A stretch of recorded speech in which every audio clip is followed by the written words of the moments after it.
You know, some secrets, they're kept in locked diaries or whispered over the phone. But this one was hidden in plain sight. It was drawn in crayon and pencil, buried inside a little girl's sketchbook. This is the story of a mother who really thought she knew her family, her life.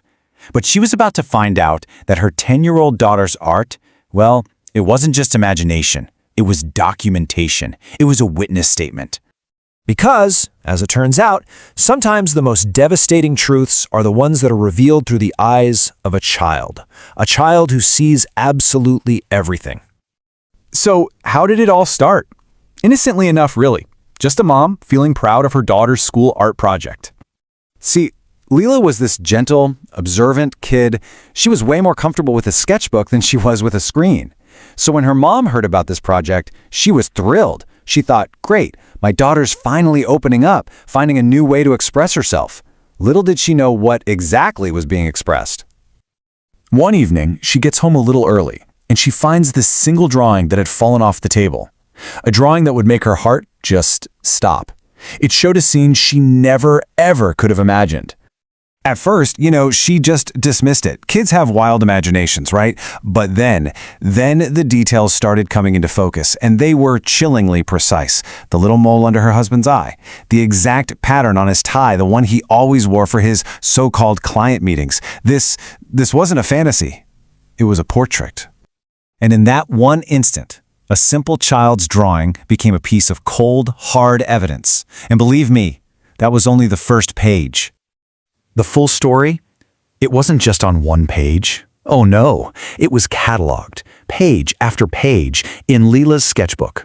This wasn't just a betrayal. It was a chronicle of deceit, all seen from a child's quiet corner. So when her mom finally asks her about it, Leela's quiet confession just lands like a bomb. It wasn't a one-time thing. It was a routine, a whole secret life her father was living, and a terrible secret her daughter was being forced to keep. 15 years. That's how long they'd been married. 15 years of trust, of partnership, of a shared history. All of it now revealed to be built on a foundation of sand, about to be completely washed away by what was inside a school sketchbook. So she keeps flipping through, drawing after drawing of her husband laughing with this other family, celebrating birthdays she never even knew about, until she gets to the last page. And this one was different. The lines were harsher, like they were filled with anger or maybe fear. It was a place she'd never seen. And that was the point of no return. It wasn't just a second family anymore. It was a new family, a new child, conceived while he was still living at home with his first one. And it's her own daughter who delivers the final crushing blow.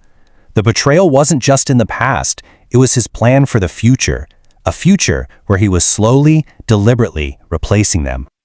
Okay, the drawings were horrifying, but they were still just drawings on paper. The mother knew she needed proof. She had to see if the world her daughter had sketched actually existed. So the next morning they drove, and there it was, the yellow house with the red door, the peeling paint, the flower pots, even the tricycle on the lawn. Every single detail from the drawing brought to life right in front of her. The lie was no longer on paper, it was a physical place. But Leela had more. From her pocket, she pulls out this crumpled birthday card from her father. And inside, it wasn't just a message, it was a photograph, the final, undeniable piece of proof. 2 words. That's all it said, right there in his own handwriting. A photo of him, the other woman, and the new baby. He wasn't just living a double life. He had redefined his entire family, and they were no longer in the picture. And just as the full weight of all this is sinking in, her daughter adds this layer of pure terror. This wasn't just about deceit anymore. It was about a threat. The secret wasn't just something to be hidden. It was something to be protected at any cost. When they finally got back home, you can just imagine the tension in the air. And then they heard keys turning in the door. Daniel was home early. The confrontation was about to begin. The sheer audacity of his lies, it's just staggering. To his wife, he was a traveling husband. But to the other woman, he was a divorced single father, painting his wife as mentally unstable. He had built 2 completely separate worlds on 2 very powerful lies. He saw the sketchbook on the table, and pure panic just flashed in his eyes. He demanded to see it, his voice low, dangerous. But before the argument could really escalate, her phone rang, and the name on the screen sent a jolt of fear through her husband. It was the other woman. But Mara, the other woman, she wasn't calling to fight. She was calling to warn her. Daniel wasn't choosing one family over the other. His real plan? To abandon everyone.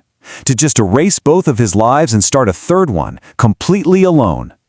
And with his entire world of lies exposed, his escape plan foiled, Daniel was just defeated.